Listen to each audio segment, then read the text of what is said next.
Cell है। आज से हम थोड़ा सा लॉन्ग वीडियो की तरफ चलेंगे और बीच बीच में आपको शॉर्ट वीडियो तो मिलता ही रहेगा, जो भी ऑडियंस रहेगा वो भी आपको मिलता रहेगा। लेकिन हम सोचे हैं कि आज से आप सभी के सामने उस टॉपिक को शुरू करें जो सबके लिए एक पहेली बनी हुई है। और सबके लिए एक चीज और भी है कि जो पहेली है वो पहेली किस तरीके से है, क्योंकि इसके नाम से ही क्लियर होता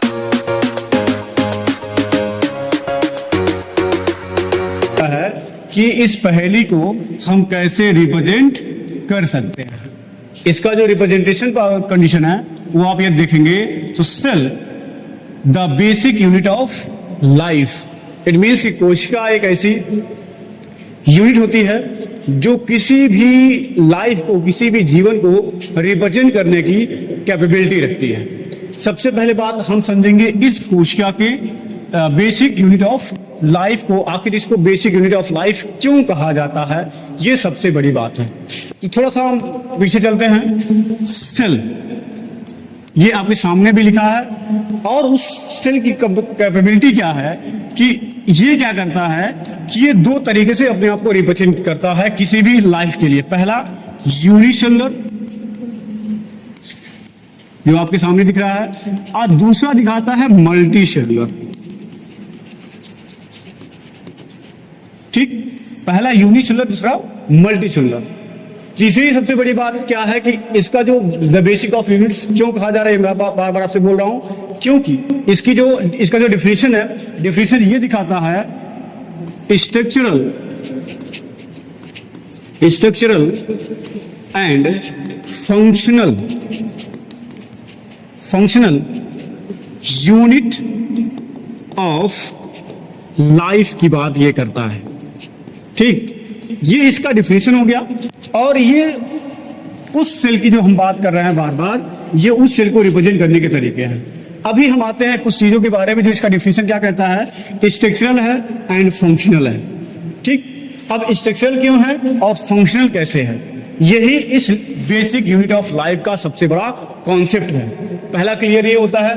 दूसरा क्लियरेशन ये दिखा रहा है ये चीज कि जो सेल है ये अपने आप में एक कॉन्सेप्ट है, ये अपने आप में एक कॉन्सेप्ट है। अब इस कॉन्सेप्ट को हम कैसे समझेंगे, ये कॉन्सेप्ट क्या है।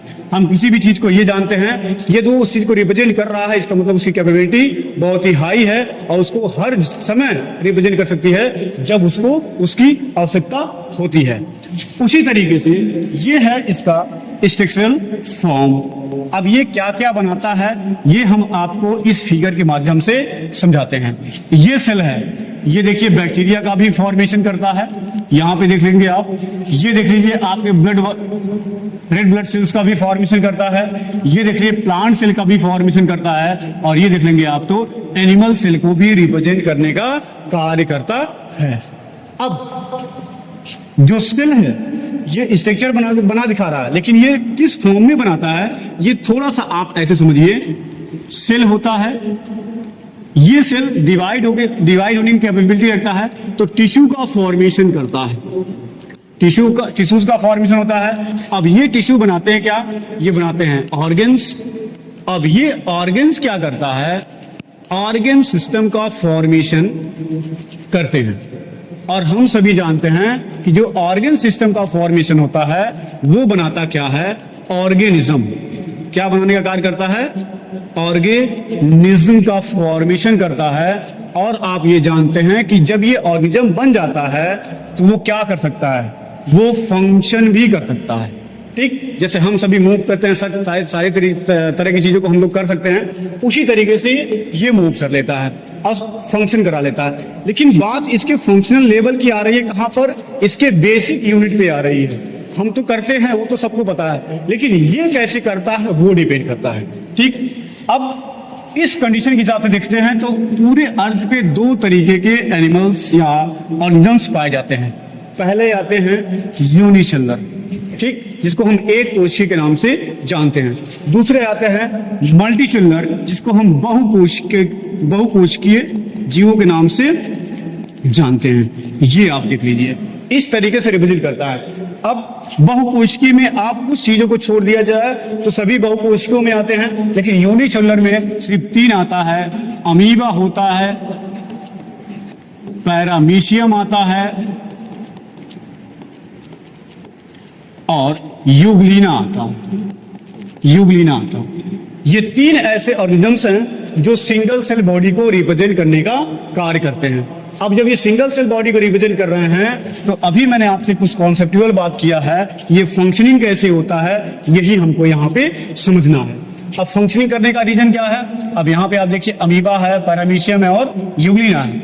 ये लोग कैसे कार्य करते हैं।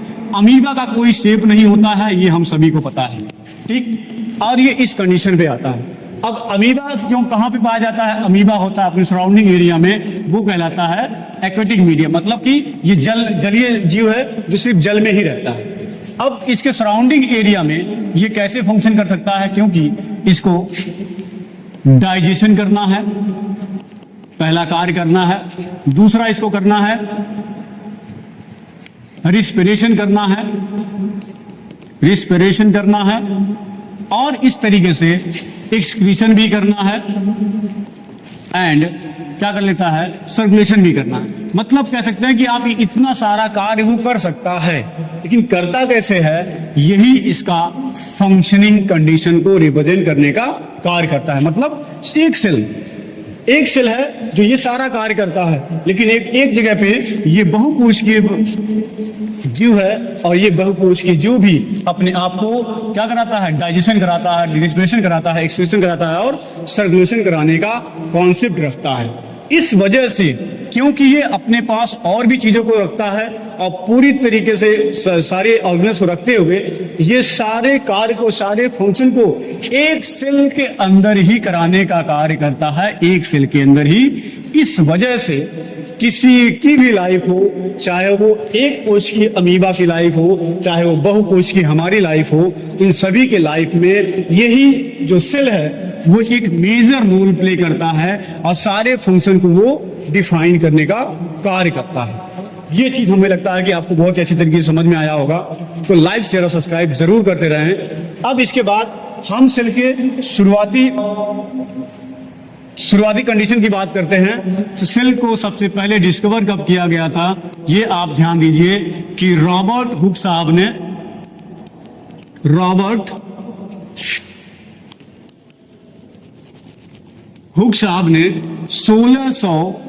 1665 में एक नॉन लिविंग सेल को खोजा था सबसे पहले, जो एक प्लांट का कार्य